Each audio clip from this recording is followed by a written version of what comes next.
If you don't make time for wellness now, you will have to make time for illness later. So you have to ask yourself, what are you putting into your body? If you're feeling sluggish, unmotivated, or struggling to see progress in the gym, ask yourself, what does my diet look like? Am I fueling my body properly? Do I move my body frequently? Today I'm just going to show you some of the meals that I have been eating to stay lean, strong, and energized without spending hours in the kitchen or following a complicated diet.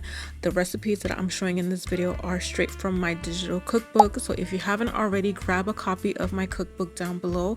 I love to focus on high protein, simple meals that just help me build and maintain lean muscle year round.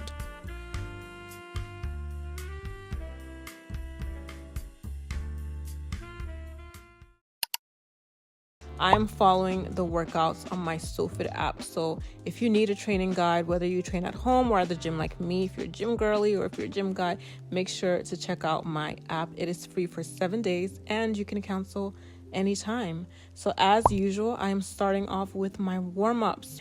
So today I am doing drop sets instead of supersets, which is how I would usually train. I actually get through my workout faster when I do drop sets than when I do supersets. And I just wanted to switch things up and keep my rest periods a little bit shorter today.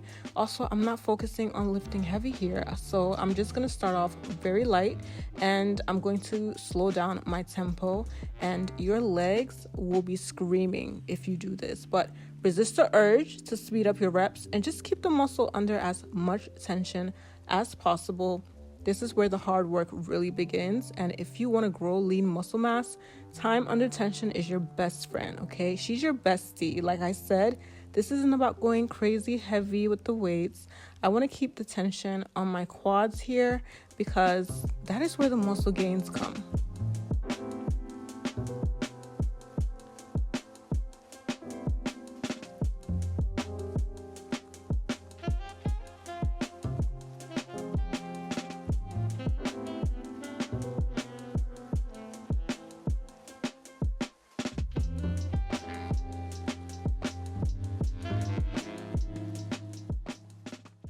Progressive overload is key to muscle growth and just building overall strength. So pay attention to getting better, whether it's going up a weight each set or it's just doing more sets or more reps. If you can comfortably do 10 reps with a specific, shout out to English today, with a specific weight, then it's time to move up. Always challenge yourself. I always tell myself that you can always do one more.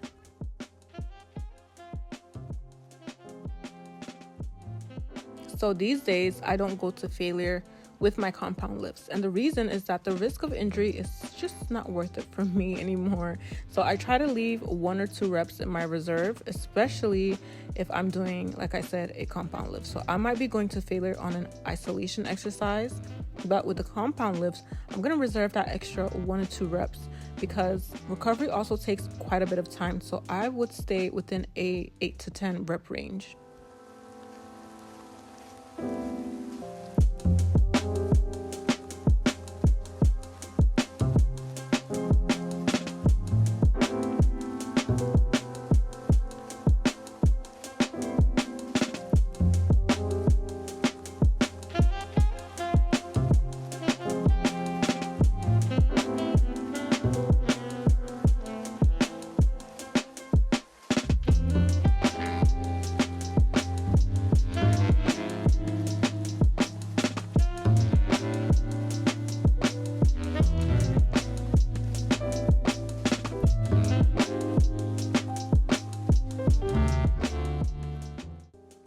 If I haven't said it before, less is more with fitness. You do not need 15 different exercises to build your legs.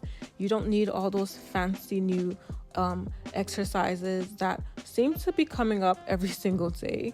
This was one of my biggest mistakes in the beginning. I used to do like 10 or 11 exercises in one leg session, and then I would struggle to complete that workout because I was just simply doing too much. Now I give myself 5 to 6 exercises max, and I can better monitor my progress and gauge my strength. And I have a bomb workout because I finish everything. And I know with social media that there's so much noise, especially in the fitness industry. Everybody's giving their own little unique advice. Mine is to stick to the basics and just don't overwhelm yourself at all. Stick to the basics and progress. I stopped doing split squats for a while because I would usually have this insane knee pain afterwards, but I've started doing them again.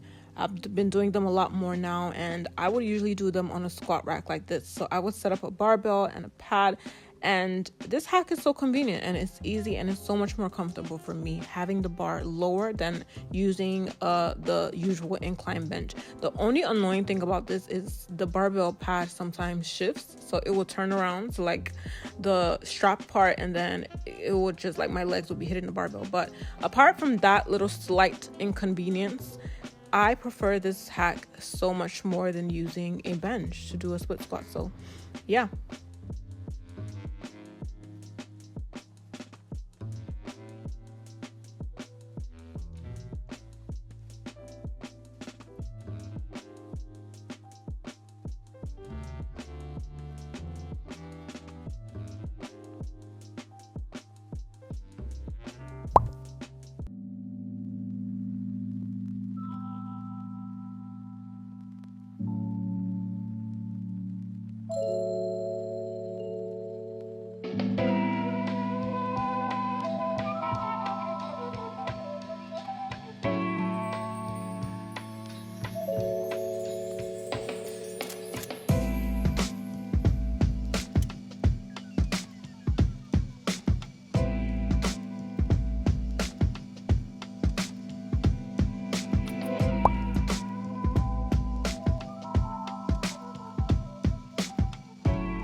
Let's make this rigatoni pasta with shrimp.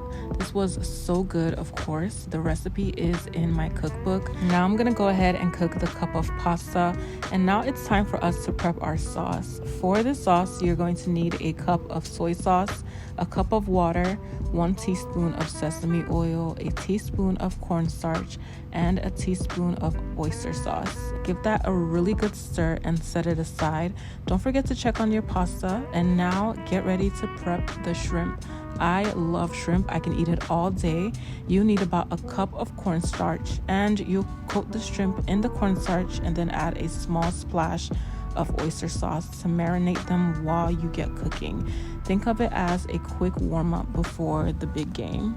Next are the veggies. I have some red and green peppers with string beans, Go ahead and slice those up into small cubes.